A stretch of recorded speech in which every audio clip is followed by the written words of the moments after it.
Sir నమస్కారం sir. నమస్తే అండి. సార్ 'దుల్కర్ సల్మాన్' గారిది 'కాంతా' సినిమా రిలీజ్ అయింది. సో, మంచి బజ్ ఏర్పాటైంది ఈ సినిమా రిలీజ్‌కి ముందు. అండ్ ఒక వివాదం కూడా ఈ సినిమాని చుట్టుముట్టడం చూసాం. మరి ఆ నేపథ్యంలో నిన్న సినిమా రిలీజ్ అయింది కదా!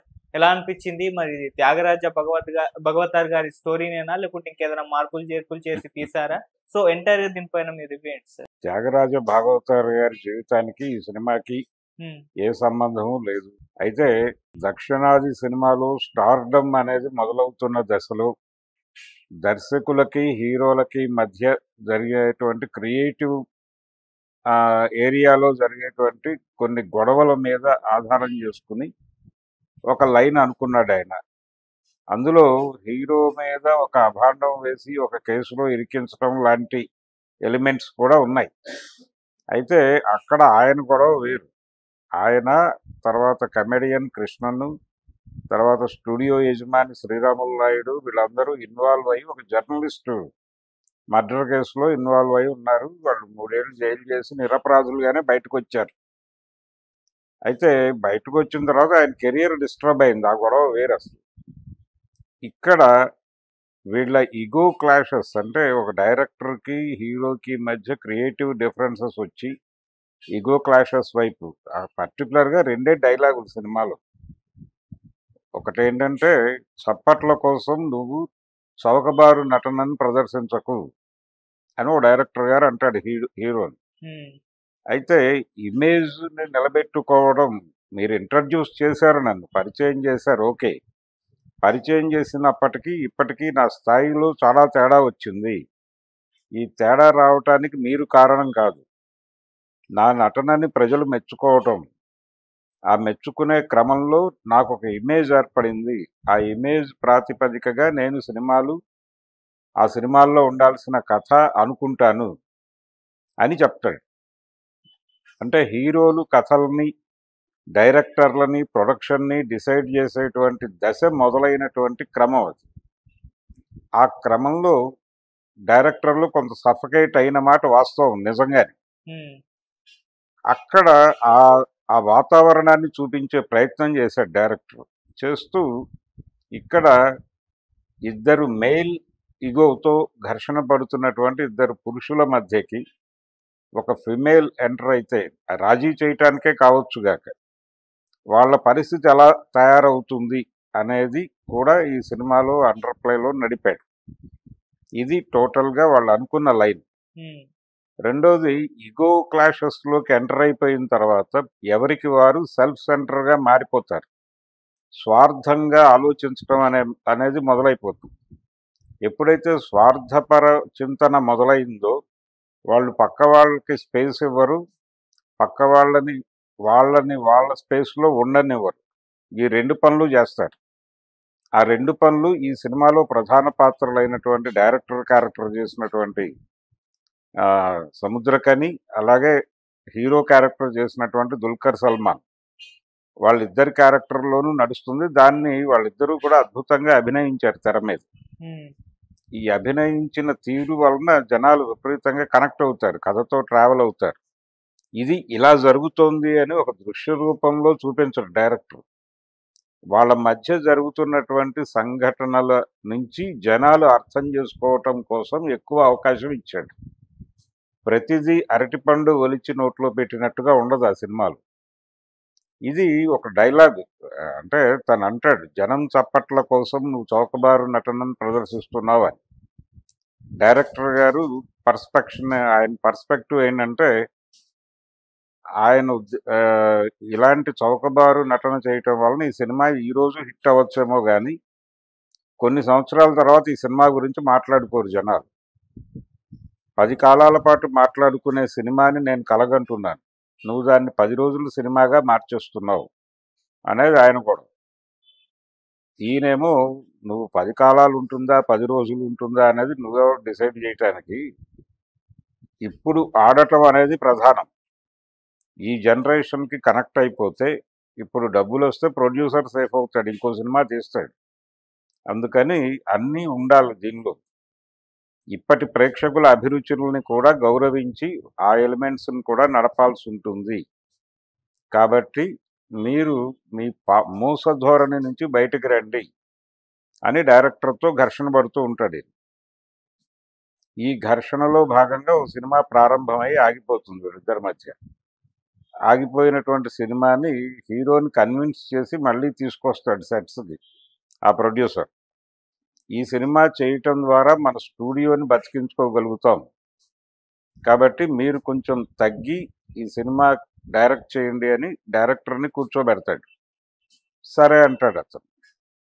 అప్పటికి ఆయనకి మార్కెట్ తగ్గిపోయి ఉంటుంది. సరే చేద్దాం అనుకున్నప్పుడు తన దగ్గర పెరుగుతున్నటువంటి ఒక అమ్మాయిని హీరోయిన్ని చేయాలనుకుంటాడు ఆయన. సరే దానికి ప్రొడ్యూసర్ గారు కన్సిడర్ చేస్తారు, మీరు ఎలా కావాలంటే అలా చేయండి, మొత్తానికి సినిమా రిలీజ్ అవ్వాలి, ఆ సినిమా రిలీజ్ అయితే నేను కొన్ని అప్పుల్లో నుంచి బయటపడతాను అనేది ఆయన కూడా. హీరో గారు కన్విన్స్ అయ్యి సెట్స్కి వస్తాడు. వచ్చిన తర్వాత నేను కొంత ఇన్వాల్వ్ అవుతాను, నా ఇన్వాల్వ్మెంట్ని ఆయన అంగీకరించాల్సి ఉంటుంది అనేది ఆయన కండిషన్. దానికి కూడా ఆయన సూత్రప్రాయంగా మౌనంగానే అంగీకరిస్తాడు. అంగీకరించిన తర్వాత సినిమా టైటిల్ మారుస్తాడు హీరో గారు, క్లైమాక్స్ మారుస్తాడు. ఇలా చాలా మార్పులు జరిగిపోతూ ఉంటాయి. ఈయనకి చిరాకు కోపం వేస్తూ ఉంటుంది. ఇది తన జీవితంలో జరిగినటువంటి సంఘటనల ఆధారంగా రాసుకున్న కథ. ఆ టైటిల్ క్యారెక్టర్ మా మదర్ క్యారెక్టర్ అని చెప్పుకుంటూ ఉంటాడు ఆయన. దీన్ని మార్చేస్తూ ఉంటే దానికి సంబంధించిన సెంటిమెంటల్గా అటాచ్ అయి ఉంటాడు కాబట్టి విపరీతంగా బాధపడుతూ ఉంటాడు.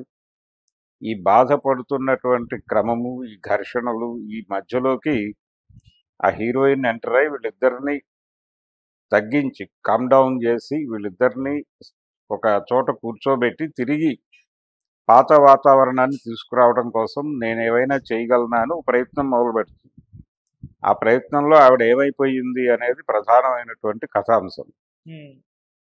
అది ఆ లైన్స్లో నడిచిన కథ తప్ప త్యాగరాజ భాగవతారికి ఈ కాంత అనేటువంటి సినిమాకి ఏ సంబంధము లేదు. కాకపోతే ఈ హీరోని కంట్రోల్ చేయటం కోసం ఒక దశలో ఇతని మీద ఒక 307 ఆరోపణ వచ్చినప్పుడు కొంత అన్యాయంగానే వ్యవహరించి డైరెక్టర్ గారు అతన్ని లోపలేయటానికి దోహదపడతాడు. అతను లోపలికి వెళ్ళి ఏదో పద్ధతిలో బయటకు వస్తాడు. బయటకు వచ్చిన తర్వాత తిరిగి స్టార్డమ్ నడుస్తుంది. తిరిగి స్టార్ అయిపోయిన తర్వాత ఈ పాత సినిమా మొదలవుతుంది. ఈ మొదలైన సినిమా సందర్భంగా జరిగినటువంటి ఘర్షణలు, గొడవలు, ఇదంతా ఈ గొడవతో ఫస్ట్ హాఫ్ నడుస్తుంది.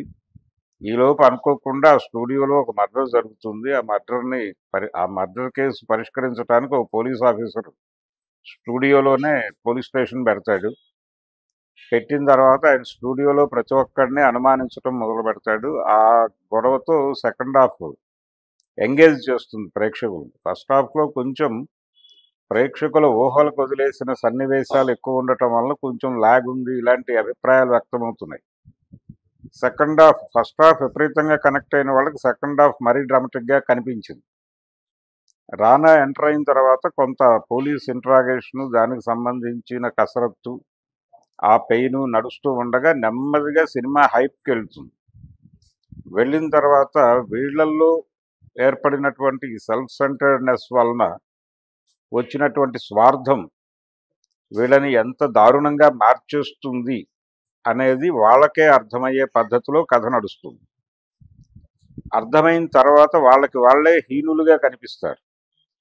ఆ హీనులుగా కనిపించిన తర్వాత డైరెక్టర్ గారు ఎలా రియాక్ట్ అయ్యాడు, హీరో గారు ఎలా రియాక్ట్ అయ్యాడు అనేది క్లైమాక్స్. అలా ఒక మంచి కథని, ఒక మంచి పాయింట్ని అనుకుని తెర మీద తను అనుకున్న పద్ధతిలో బడ్జెట్ లిమిటేషన్స్లోనే ఒక థియేటర్కల్ ఎక్స్పీరియన్స్ ఇవ్వాలి అనేటువంటి అంశాన్ని కూడా గుర్తుపెట్టుకుని సినిమాని నడిపించినటువంటి డైరెక్టర్ని ముందు అభినందించాలి, సెల్వమణిని. అలాగే ఈ లైన్ని నమ్మి దానిలో డబ్బులు పెట్టడంతో పాటు తాము నటించినటువంటి రానాని, అలాగే దుల్కర్ సల్మాన్ని అభినందించాలి. దీంతో పాటు ఆ అమ్మాయి ఆ సినిమాతోనే మొదలైంది కెరియర్, కానీ మధ్యలో 2-3 సినిమాలు రిలీజ్ అయిపోయాయి. ఈ సినిమాలో యాక్ట్ చేసినటువంటి హీరోయిన్ తను కూడా ఆ క్యారెక్టర్కి ఏం కావాలో అది ఇవ్వగలిగింది తన నటన ద్వారా. అయితే ఇది టోటల్గా దుల్కర్ సల్మాన్ సినిమా, తన విశ్వరూప ప్రదర్శన చేశాడు.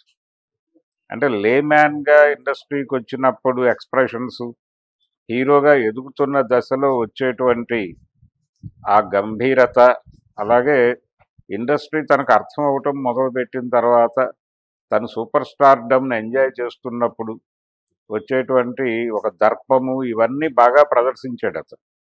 దాంతో పాటు ఆ డైరెక్టర్ మీద ఉండేటువంటి ఒక కన్సర్న్ ఉంటుంది, ఇన్ ది సేమ్ టైం ఘర్షణ ఉంటుంది. ఆ రెండింటిని బాగా అభినయించగలిగాడు. తన చేతుల్లో నుంచి సినిమా జారిపోతోంది అనేటువంటి వాతావరణంలో బతుకుతున్నటువంటి ఒక అగ్రదర్శకుడి జీవితం, అతని ఎక్స్ప్రెషన్స్ ఎలా ఉంటాయో వాటిని అద్భుతంగా పలికించగలిగాడు సముద్రఖని. అంటే మేబీ ఆయన కూడా సఫర్ అయి ఉండొచ్చు 2-3 సందర్భాల్లో. అందుకని ఆయన డైరెక్టర్ కాబట్టి ఒక డైరెక్టర్ ఆవేదనని అర్థం చేసుకుని దాన్ని తెర మీద బాగా అనువదించి నటించాడు ఆయన.